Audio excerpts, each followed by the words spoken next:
Welcome to Birds in the Sky, the podcast where we explore how making art and music can be powerful tools for boosting mental health and well-being. Whether you're an artist, a musician, or simply someone looking for new ways to nurture your mind, we'll dive into creative practices, share inspiring stories, and uncover how the act of creating can lead to healing, self-discovery, and growth. Tune in and let your creativity carry you forward. I'm your host, Matthew Crane. Let's fly. Welcome, everybody, to another episode of Birds in the Sky podcast. I'm your host, Matthew Crane. Today, we have Maja Kraft. She served in the U.S. Army. She was a medic for a forward surgical team, and we met in the Odyssey Project, which was a photography workshop, getting cameras in the hands of veterans and combat veterans and teaching them how to learn a new visual language to share their experiences. So, Maja, thanks for coming on the show. Hey, thanks for having me. How are you doing today? I'm all right. How are you? I'm great. The sun's finally shining. I think we're finally getting into spring here in the Western New York area. So I really hope so. Yes. So you served in the Army as a medic. I did. When did you join? What were your years of service? I joined in 98 and I was deployed in 2003. And I finished my contract with the military in 2006. So I was a reservist. Reserves. Awesome. Well, thank you for your service, first and foremost. I appreciate that. Well. Yes, absolutely. So 2003, that was the very beginning of the Operation Iraqi Freedom. Yes. And the Afghanistan wars. Yes. Where did you deploy to? I was in Iraq. I was the Operation Iraqi Freedom Enduring Freedom. It's a forward surgical team. It's they do emergency surgeries before the patient gets transferred over to a hospital, a field hospital. Okay. So there's maneuvers or missions going on and people get wounded, injured. Yes. In some very serious capacity, and before they can be airlifted to a proper hospital, your team would go in and stabilize the patient and everything before transport? Yes, that is correct. Okay. Yeah, we were co-located with medevac unit, a helicopter medevac unit, and once the patient was stabilized, if they survived, they were lifted to the cash and bag that I believe it was. Right. Did you have any are there any experiences from that? I'm sure all of them, but is there any standout memories that you have from that capacity of service? Okay, do you want me to be gross? I'll be gross. Whatever you want to talk about. Burn our gosh. We used to have to burn everything or our emissions, I guess. So jet fuel, and we had to burn the poopy piles. Yeah, the burn pits. The burn pits, yes. Yeah, for those that don't know, everything that could be destroyed or maybe not could be destroyed was attempted to be burned in burn pits. Yes. Using highly volatile jet fuel and other kind of flammables. And I mean, we're talking batteries, laptops, clothing. This was specifically for hygienic reasons. Yeah, so your unit was burning... Mine was specifically for hygienic reasons. Yes, bodily fluids and things like this, right? Yes. That makes sense. Well, let me ask you this. So the first wave, 2003, that was very different. That's the very beginning of the war. I imagine there was very little infrastructure for your team. Because my deployment was in 2005, and we still were living out of like Connex boxes and stuff. And it wasn't until much the end. Yes. So what was that? What was the infrastructure like in 2003? You got just tents? So yes, we had a GP large canvas tent that we set up for our whole team. So all 20 of us were living in one tent, no floors, so just the packed down dirt. Over time, we acquired wood and we were able to put wood down. But we were located next to what we think used to be some kind of medical facility. We're not sure. It was empty when we got there. That we set up our medical facility in. For our, OR doors, we had shower curtains with fish on it. But it was at the temperatures that were there. It was definitely really, really hot inside those canvas tents. So we had some good team members that actually got out and acquired some air conditioners eventually. But it took a while before we got there. So yeah, there was literally nothing there. When we came in, the team that the infantry team that came with us, they had to clear out the spot for us to set up. And you said you had 20 people in your team. Is that something like 10 worked during the day, 10 worked during night, or were you just all No, just working whenever we people were were coming on in? all at all times, I guess. There were 4 surgeons, I believe. There was nurses, PNs, which are also nurses, and medics and anesthesia nurses. And the team was set up in a way that if they had to go out and set up a surgical field in the field, if they had to go out on a mission with anybody, we could split up in half, and half would stay back at the base, and half would go out and actually do the surgery. So whoever was injured during that event, they would get surgery right there on the spot, and then they would get airlifted from there. But I never What got to were leave the camp. Yeah. Yeah. Oh, What were some of the common injuries in 2003 that were coming in? IEDs. We had a soldier who, accidentally shot himself. Our first injury actually was somebody, mechanic guy that, a soldier that was working on the cars and injected his finger with with oil from. Was this on purpose or trying to get I out of have the no war? idea. Obviously they always say it's on accident, but it was quite interesting injury. So yeah, IEDs was the most common one. Sure. Yeah. And for your experience, what were some was there anything that really shaped you from that moment forward to the rest of your life? Because I believe you went into nursing when you got out, correct? I So did. Yes. you stayed in the medical field. Was that something that like you saw firsthand, like how much of an impact you can make? Well, okay. So there is a story behind that. While we were there, we were co-located with the medevac unit, like I said, and I actually got to go on a couple missions with them. And when I came back, I actually wanted to go into the Fort Rucker, Arizona, and go to the flight school. But because I had surgery on my eyes 6 months before I got deployed, no, actually that was a little bit longer than that. No, September 2002. That's when I had surgery, LASIK surgery. And at the time, they weren't allowing anybody with that kind of surgery correction to the eyesight to join the flight school.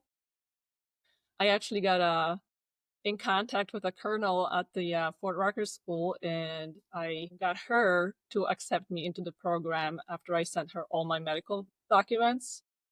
And then I went to, my goodness, what is the place where we go for our physical before we get deployed? We go to basic training. Maps? MAPS, yes, MAPS station. I Yeah. went there for my physical, so I retook all my my ASVAB. I took all the exams, and I increased my score so I can actually qualify for it. Because when I initially joined the military, I hardly spoke English, so Okay.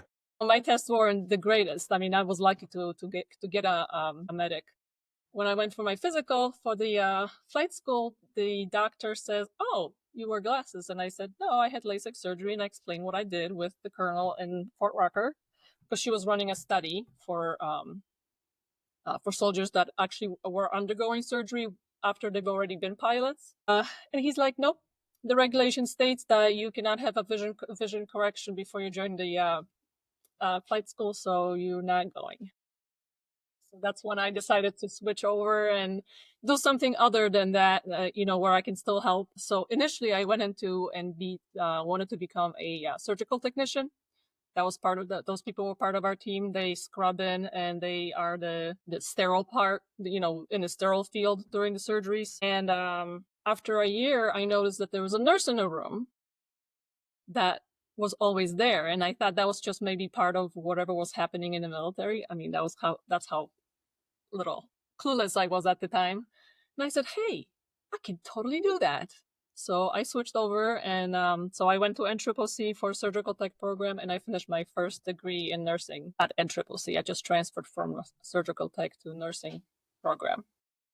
I finished that, and I got a job in New York. Yeah, that's awesome. I love that motivation and like seeking of That's the thing about the military. One person can say one thing, and then the other Yes, person could be like, "Well, it says here clearly in, byline 42D." And it's exactly. like, okay, how about a little bit of give and take here? So you mentioned that you didn't really speak English that well.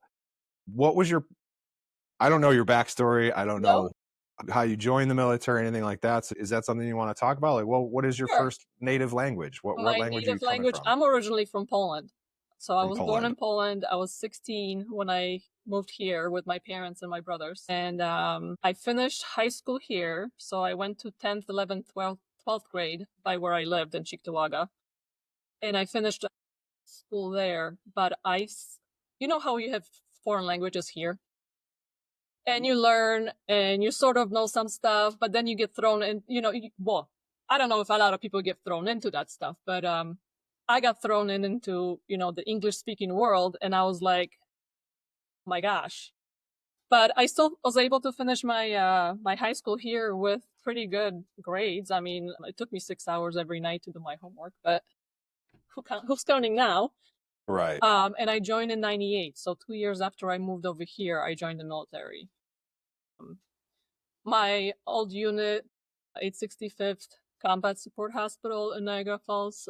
That's where I initially was located, and then I transferred over to 1982nd Forward Surgical Team in 2000, 2000 or 2001. I can't remember correctly now, but yeah, my friends from military still recall how my English was very broken, and Well, it's fantastic now. it's definitely better. What's your reason for joining? Was it service, or was it just kind of like the exciting ability to travel and work and And here comes really earn another it? cluelessness that, I at the time when I was joining, I only thought there was Army. That was it. I didn't know there was Air Force, Marines, and all the other branches Hmm. of the military. That's on me. But I mean, I was 16 when I was joining. I mean, 17 when I was joining.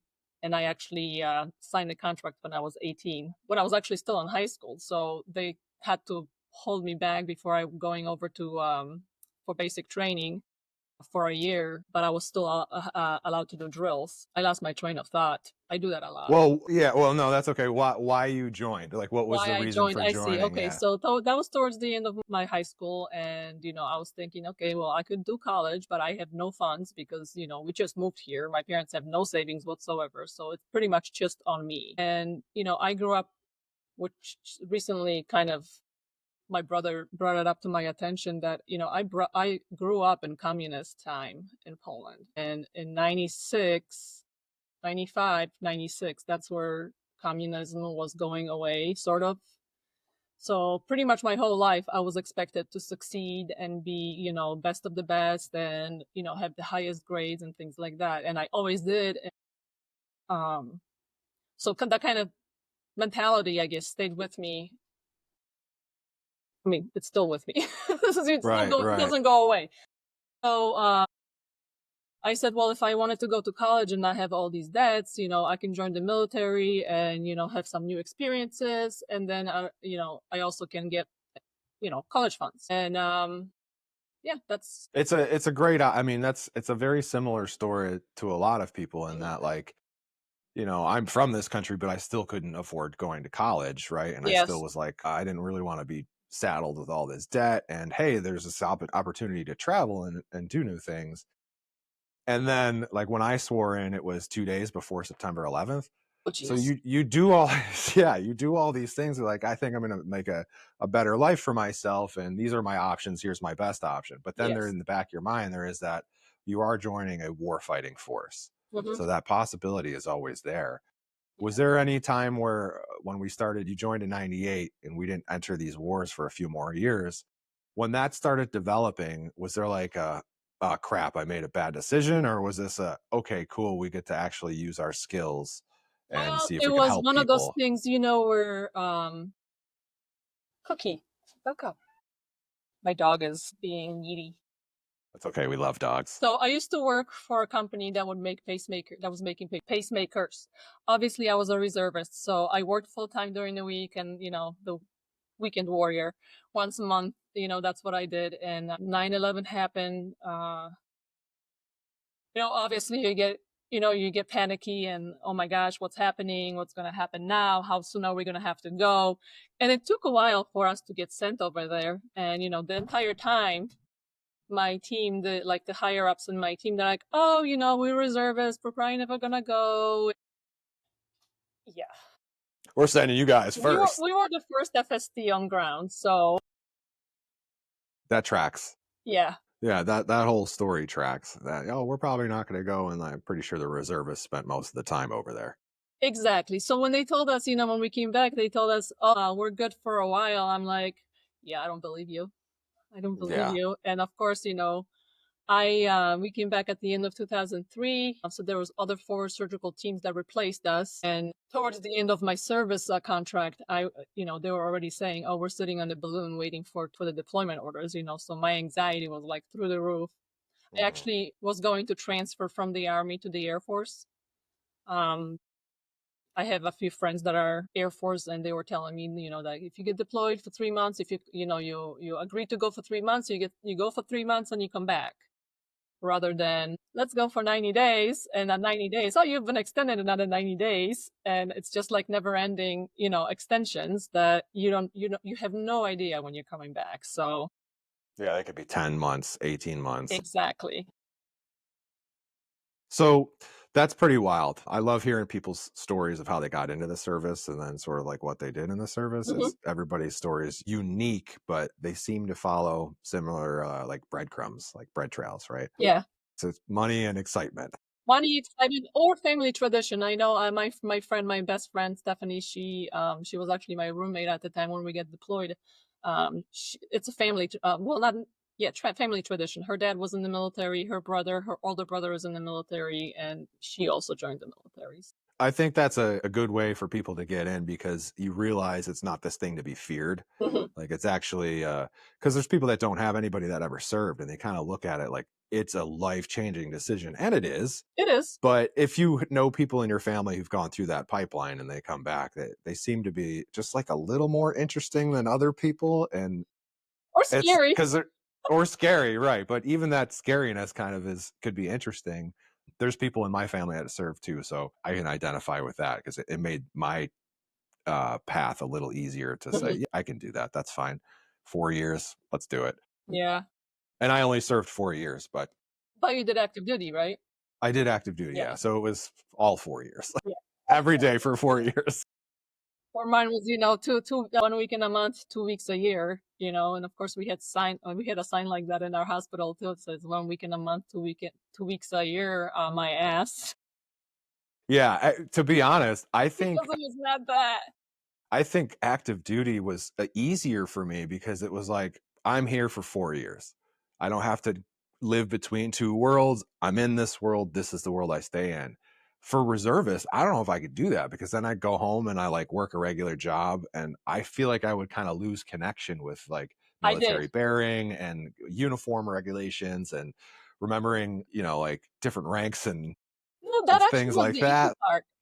That was the easy part. The hard part was coming back after the deployment and everybody, like I left. Actually, I got deployed on my birthday. That's when I got the phone call.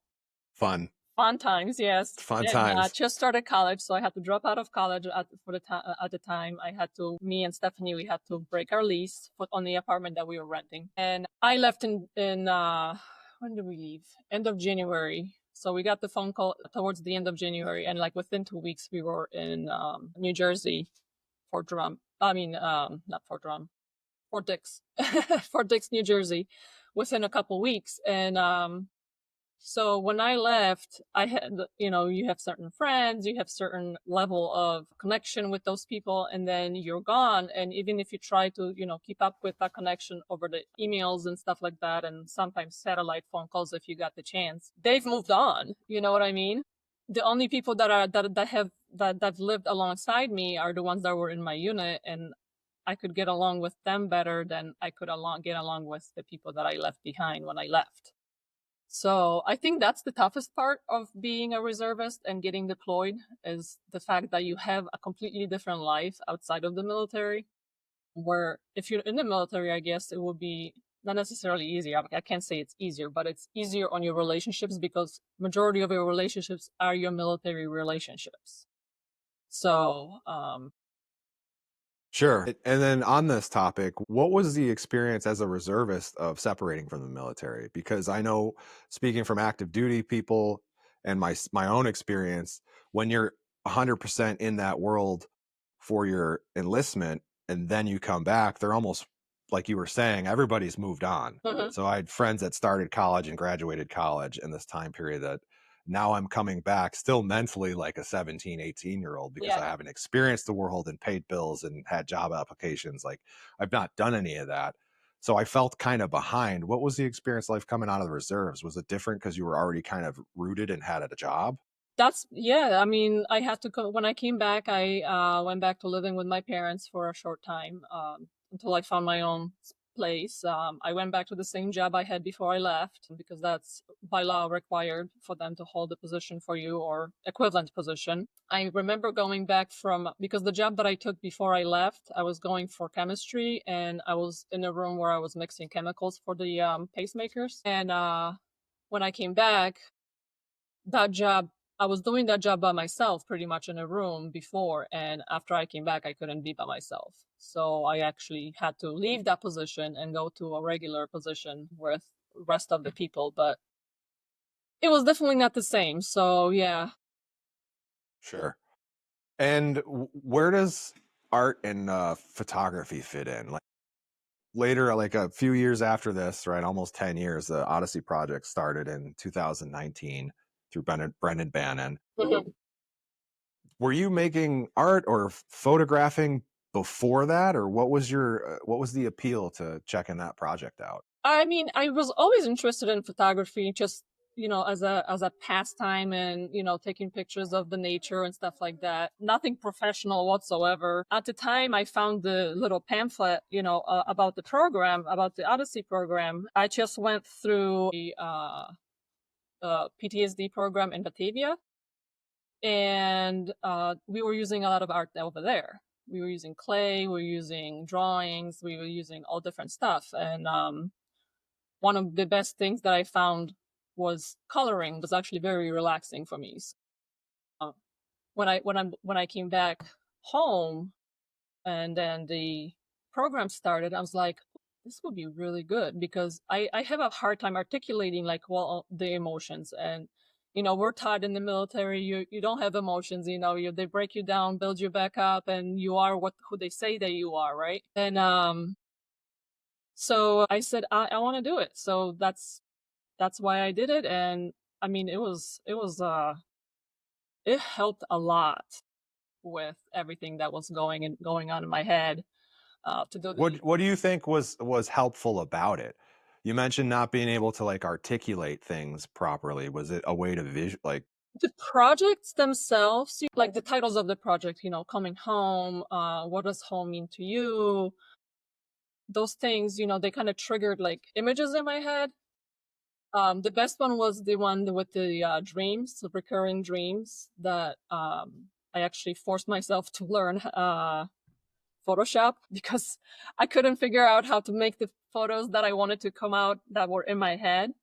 But just stepping away from um, the actual thoughts, the bad thoughts in my head, and saying, okay, I can put all that on the paper, on a photo paper, and I don't have to talk about it.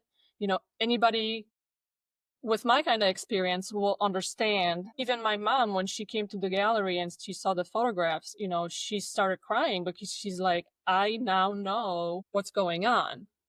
So the projects themselves, the topics, and they were designed in a way that I started thinking that, okay, I can it's instead of journaling, I can photograph. I can do photographs, and I can journal with Photoshop because I can do whatever I want in the Photoshop with the photographs that I have. So yes, it was definitely a nice therapeutic way of working through some of the darker emotions, I guess. That's beautiful. And for those that are listening, she's describing Brendan's teaching method. He would give us prompts. Like one week it was coming home. So you're going to go out for this week and photograph. what it means, coming home means to you. And there was nothing put onto that. You could interpret it in any way. Or family was another prompt, and what, your connection to family before, after, during. And this is what she's describing right now. And that, oh, puppy. Snickers. We love dogs on this They're show. fine. But that was helpful. And Steve Schultz, he was a part of the Odyssey program as well. Yes. And he said almost the exact same thing, is that there's not a lot of things he can say or verbalize as far as his experiences, but he feels way more comfortable sharing his experience through images. Yes. It definitely was. And then watching, seeing other veterans' images that they've put together, So we were like the first group that did it. And I remember getting triggered during the retreat, and there was nobody there to talk to. So when I came back from the retreat, I talked to my therapist and I said, look, they have this awesome program and I know it can do a lot of good, but they don't have anybody there to catch you when you fall, mentally and emotionally, and you get triggered and now you're in a funk and you can't really participate, right? So luckily, they talked to Brendan, and I don't remember the gentleman that was working with him, but they included a therapist from that point on. So yeah, but looking at images from the other veterans was also therapeutic, because you can link them to your own experiences and then understand, okay, I'm not the only one that feels this way, that has gone through something similar. And I mean, it was just a great experience overall. I think apart from my trip to Batavia, that was like the best thing that helped me with my PTSD, my anxiety and stuff like that. So that's amazing. If you're a veteran or a first responder, anybody dealing with any kind of PTSD, highly recommend you seek out some kind of therapeutic arts workshop, whether it's photography or guitar. There's paint. There's always painting classes out there, and painting is amazing. Ceramics is also great. So yeah. So do you do any? What are some other art modalities that you? I dabble in everything. Good. Well, that's good. We love that here. Recently, I learned crochet. Actually, my daughter, who's now 15, she taught me how to crochet. So I crochet now. Nothing specific, just things that I'm like, okay, I'll make a purse. Okay, I'll make an orb, a ball out of 3 straps of crochet strips. I also do quilting, resin. I do clay. I love ceramics. I mean, I would love to have a studio at home, but it's extremely expensive to set up, like with a kiln. What is it about the ceramics? Is it like taking the time and the focus required? Yes. The time, the focus, and the fact that you can create things that are bothering you, or let's say you find something like emotionally attractive, you can create that with your pieces and they're always here. I mean, I did ceramics in high school. I did 2 semesters and I really enjoyed it. And I actually won a first place for a Holocaust piece in Western New York. And from that point on, it was just, so they would say, we're doing a competition of ceramic pieces. Actually, it wasn't just ceramics. It was all the art classes, painting, drawing, all different mediums. And all they said was it was the anniversary of the end of Holocaust. And that was the only prompt you got. So, I hear something like that. I hear a certain thing somebody says to me from whatever's happening in their life. And in my head, I get this image of something that I want to create. So that's why I decided that I wanted to try different mediums. That way I can figure out which medium is the best for the thought that's in my head. Ceramics is excellent. And I love having the physical elements in my hands and seeing them come together. Same thing with quilting. There's one piece I did. I'm not sure if you're aware. It's actually hanging up at the Veterans One Stop Center. Okay. I was there recently. Self-portrait. It's called a mosaic, but not a mosaic. I'm sorry. Oh my gosh. I can't remember the name of the actual technique, but I used scraps of fabric to create an image on a flat surface. And it was self-portrait, so the majority of the image is me, but behind me is like snippets of what happened when I was deployed. So that actually won first place in National Creative Arts Festival for Veterans a couple years ago. I got to go to St. Petersburg for that, and I got to view all the other incredible works of art from other veterans across the nations. That was fun. Yeah. I love how active you are in the arts and doing all these different things. And the reason is because I also dabble in all these different like art things. And Mhm.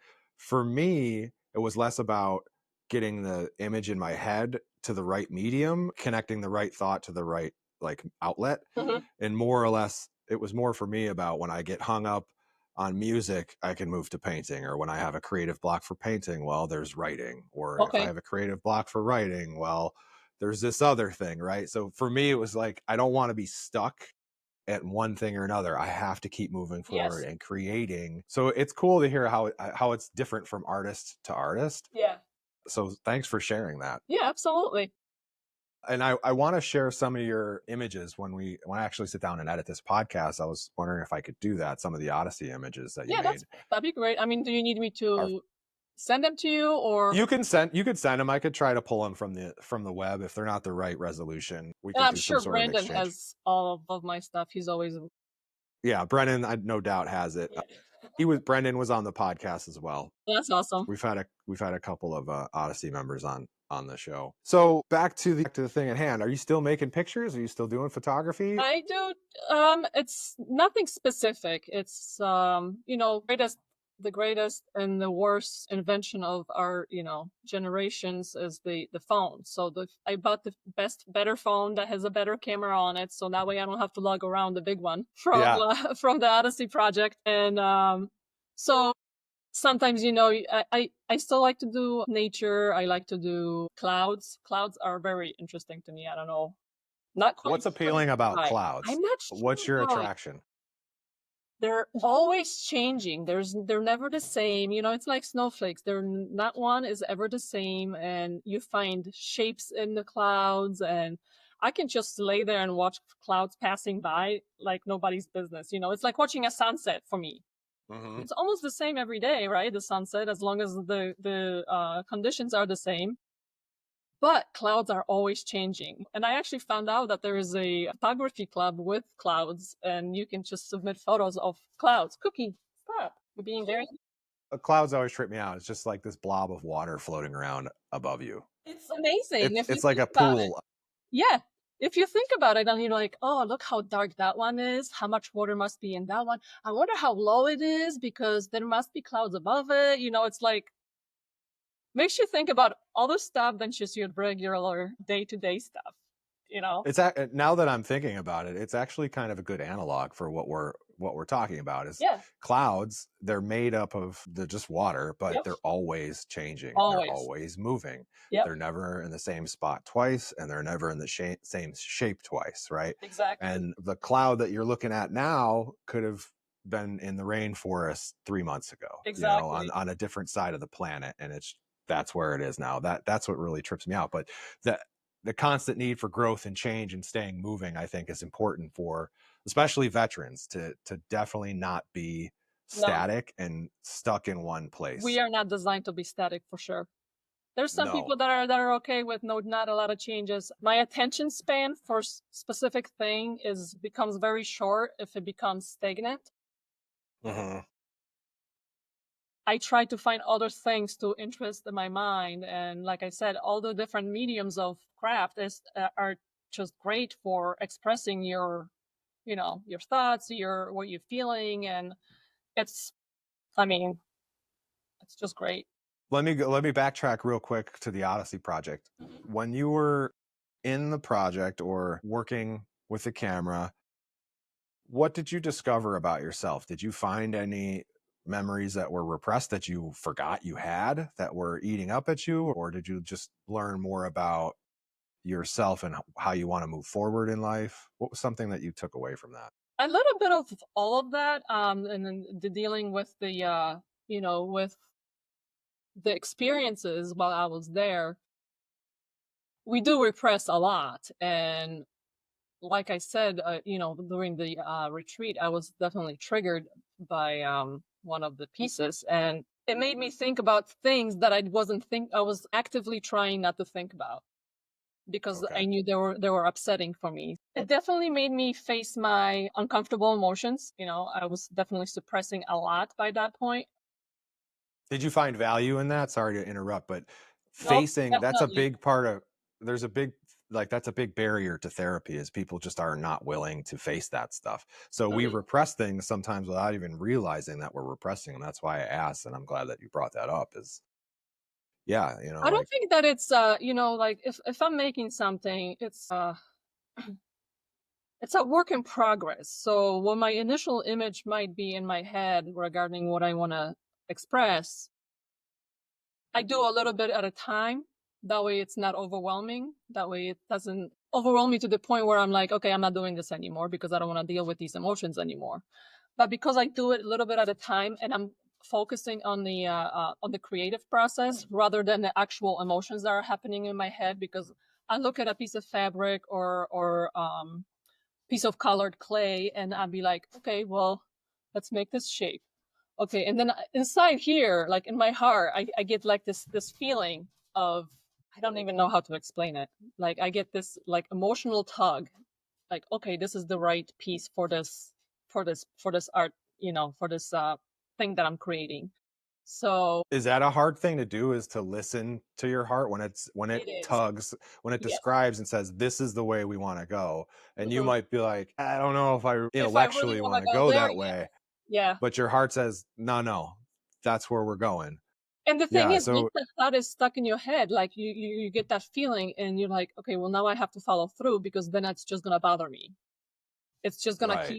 keep sitting there in the back of my head, like you had a feeling about this. You have to express it somehow. So but yeah, it helps a lot, and that's how I explain it to Brandon. How I've created the photos is the fact that in my head, the image created an emotional response inside my chest. And I said, okay, well, that's the right direction for whatever I think I'm going to be creating. And is that you have a very notable Odyssey photograph of you and you're going like this, and there's the flaming heart, Mhm. right? And there's like pictures of your base in the background for Yeah. where you served. And then I think the heart's on fire, right? Or there's broken glass It's coming like a out of it. glass, it's a shattered glass image. Shattered glass. I'll have it up on the podcast so people could see it. But it's interesting that you bring this up, and then that was one of the images. I Mhm. didn't know that connection. So Yeah.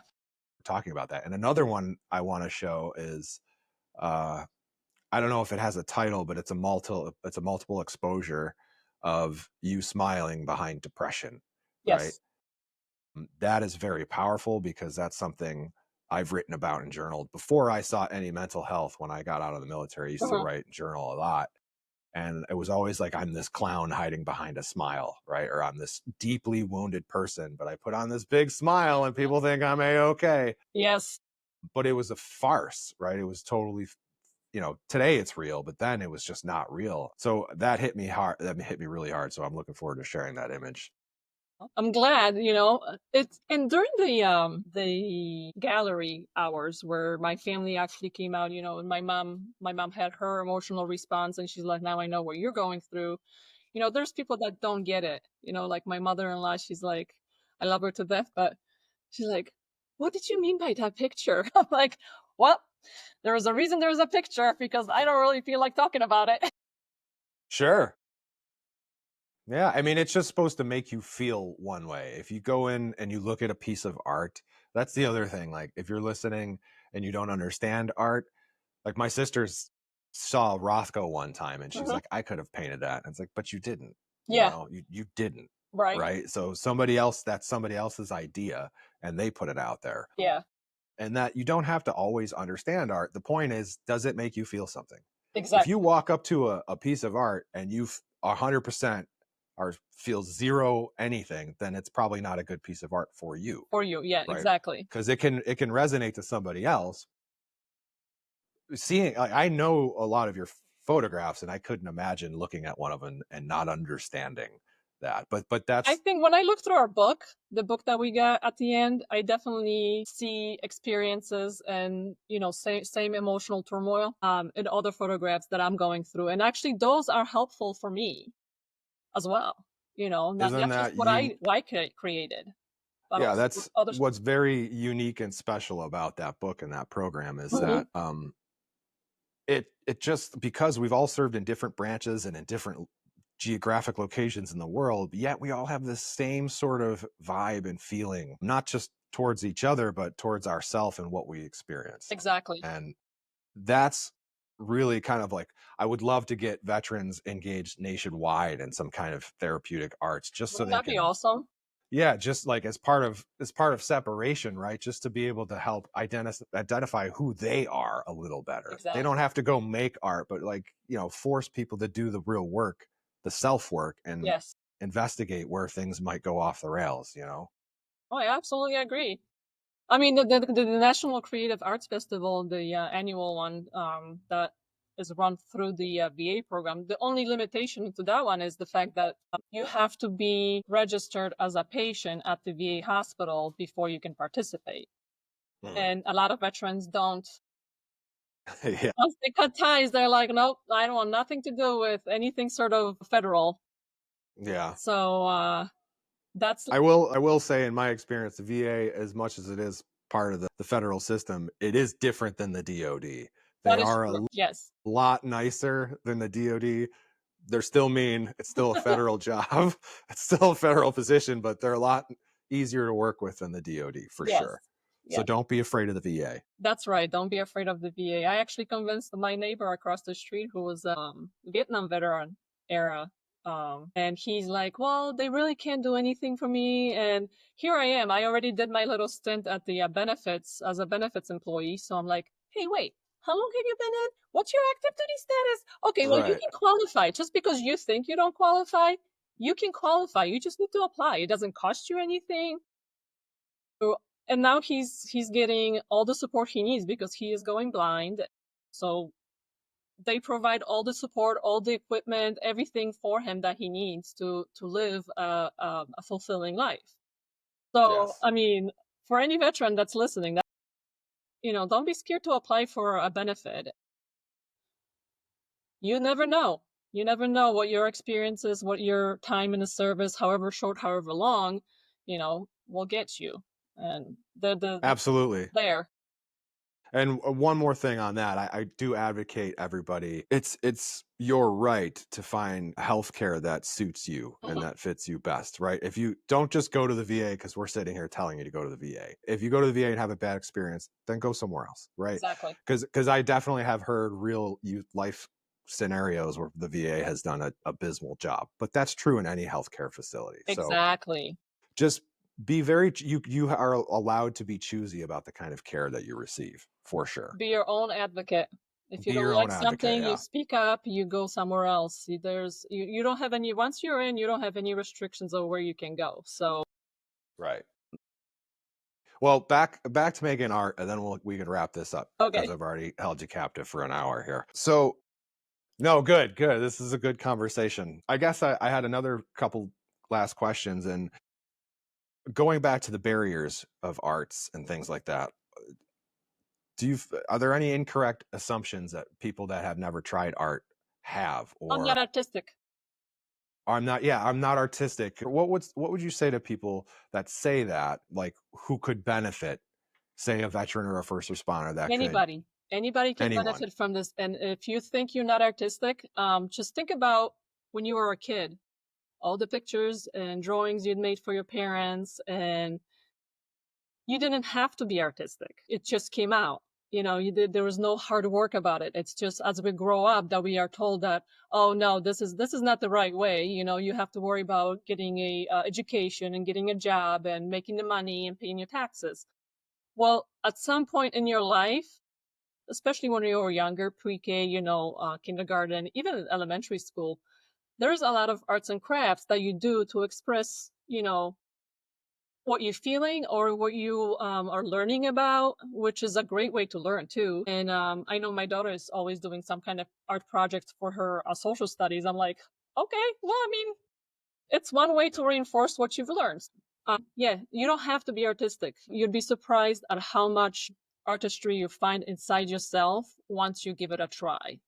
And Pinterest, I love Pinterest and I hate Pinterest because once I get stuck on Pinterest, I can be on there for 2, 3, 4 hours and constantly like, scrolling through these pictures. Oh, I can try this. Oh, I can try that. And it just find something that sparks your interest. And there's so many different mediums of art that you can try. So you're not limited. You don't have to be the best photographer. As long as the photo that you've taken speaks to you, that's all that matters. And on that, two things. You picked up your phone camera. Mhm. The best camera out there is the one you have. Exactly. Right? You could have a $10,000 rig at home, but if you're out and about and the photo and what does Bresson say? The decisive moment hits Yes. you, then you have your phone. That's fine. It's a great wide angle platform and it can take beautiful images. So don't be afraid of that. But also for people that say they're not artistic, it's everybody's artistic. Exactly. And I get it a lot in the music world of, I'm not musical, but the act of speaking is music, right? There's inflection, there's volume, there's cadence, there's listening to the other person in the conversation, there's a call and response. Speaking is musical. So unless you're nonverbal, you have musical ability and you can work with that. And the same thing is true for what you said with creating art and drawing when you're a kid. I have kids and they come up with amazing artwork just because they're waiting for breakfast, right? Exactly. And nobody even forces them to do it. So we still have, you said it beautifully, we all have that artistry inside of us, and that's true. We It's just been suppressed. We just need to mine it and Yes. allow yourself the courage to go out and make bad art, make good art. Just allow yourself the courage to make art. Right. And just one last question: what's next for you? What are you working on? Any ceramics right now, or any photo submissions? So I was, for a short period of time, I was like a adjunct teacher for the Veterans One Stop Center, where I was teaching ceramics with air dry clay, and I really despise that clay. So it's tough. Yes, there is a local studio that I went into, and I kind of took a refresher class on how to use the pottery wheel. Mm-hmm. I was talking with my daughter, who's also in ceramics class right now, and we can possibly get some classes going with real clay that has to be fired at the school that she's at. They do like a community programs, and I would have to teach it again, which would be fine by me. But so I'm hoping that once I get that settled with her teacher and the principal and how that's going to work out, I can reach back out to the Veterans One Stop Center, and then we could possibly offer classes with like real ceramics. Yeah, well, that would be awesome. Let me know how that goes. I'd will. love to help. I'd love to help push that out and promote it if I could. Yeah, that's it would be great because working with the air clay, that just was not fun at all. No, I would rather work with polymer clay because you also can bake it, but you can just bake it in your regular oven, but you can't make any big pieces. With the air clay, you're supposed to be able to make that, but it's very fragile until it's completely dry. And I've made a couple pieces during the class, and I was showing everybody, how to connect pieces and all this stuff. And then I came back the next week and the whole thing just fell apart. Yeah. No, this is not how it's supposed to work. I mean, like, if you're gonna make something that's like, that you enjoy, and then all of a sudden it's broken because of the defects in the actual, not necessarily the craftsmanship, it's the defect of the actual medium, that it's not as sturdy as regular kiln fired clay. So what we do is you let that idea evaporate, become a cloud, let it move, and then when it rains down, that's the new idea. Then you could start again. Yes, because that's what I was thinking. I'm like, what if there was because I've tried in the studio, we tried getting a couple classes just like for me and one other person that could potentially be also like an adjunct teacher and teach that. And it was impossible to get into it because the community is so big and there's only one location for it. There's just not enough time in a day to run all these classes. When I talked to my daughter, she's like, well, we have community stuff at my school. I'm like, I can ask my teacher. I'm like, you know what? Do it. So I told her, I'm like, if your teacher and everything goes through fine and we have classes, she's going to be my co-teacher. That's beautiful. Yeah. Hey. Well, that's a good place for us to wrap up, I think. Maja, thanks for coming by and Absolutely. spending some time with me and chatting about, your service and the art that you make. I'm going to definitely share some images, and offline we'll correspond and see which images you want to put up and stuff like that. I have some in mind, but thanks for coming by the show. Sounds good. Thank you for having me. Yeah. This has been Birds in the Sky. I'm your host, Matthew Crane. Stick around, like, subscribe, share this content if you find it valuable, and we'll see you next time. Cheers. Bye.